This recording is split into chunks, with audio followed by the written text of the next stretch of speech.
Hello everyone welcome to my mini blog I hope आप सब ठीक हो और मैं भी ठीक हूँ। আজি বহুত দিন পিছত প্লেনিং কৰি ওলাই গ'লো লগৰ এটাৰ ঘৰলৈ আৰু আমি ভাবিলোঁ যে গোটেইকেইটা মিলি আমি ক'ৰবাত ফুৰিব যাম। মোৰ লগৰজন হৈছে তাৰ নাম হৈছে অঞ্জন আৰু সি মোৰ ছোৱালী। সি তাৰ ৱাইফে বনাই দিলে আমাৰ কাৰণে লুচি চব্জি আৰু সিহঁতৰ বিয়া যিহেতু হ'ল আৰু ল'ৰা ছোৱালীকো খুৱাই দি আছিলে কাৰণ আমি ওলাই যাব লাগিব মানে মোৰ ভৱিষ্যত আৰু মই দেখা পাই আছোঁ আৰু মোৰ ইন ফিউচাৰ এনেকুৱা হ'ব।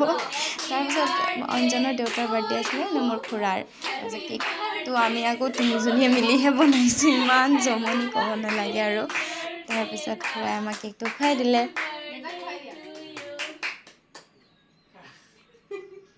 খুৰা যে বহুত ভাল মানে ইমান মৰমীয়া। খুৰী ভিডিঅ'টোত নাহিলেই মানে ইমান মাতিছোঁ কৈছে নাই নাই তোমালোকে ভিডিঅ' কৰা সেই তেনেকৈ আৰু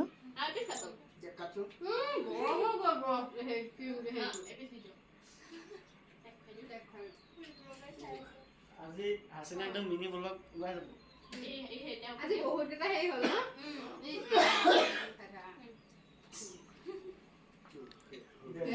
তাৰপিছত আমি ওলাই গ'লোঁ। কুন্দলি পাহাৰ বুলি কয়, কামপুৰতে আছে।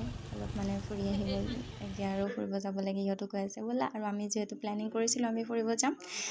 ইমান ধুনীয়া লাগিছে কি ক'ম, আহিবতো মোৰ মনেই যোৱা নাই। মই ইমান ফটো উঠিছোঁ কি ক'ম, ফটোবিলাক বাৰু লাহে লাহে আপলোড কৰি থাকিম চব। ইমান ধুনীয়া নগাঁৱতে আছে কি ক'ম আৰু মানে যে সঁচাকৈ আমি ঠাই বিচাৰি ফুৰি থাকোঁ কিন্তু ওচৰতে যে আমাৰ ইমান ধুনীয়া ধুনীয়া ঠাই আছে ন সেইবোৰ কথা আমি গমেই নাপাওঁ। মানে নগাঁৱৰ পৰা 15-20 মিনিটমানহে লাগে। মোৰ হাতৰ মেহেন্দি ঈদৰ মেহেন্দিখিনিও দেখাই দিছোঁ দেই। আজিলৈ ইমানখিনিয়ে বাই বাই।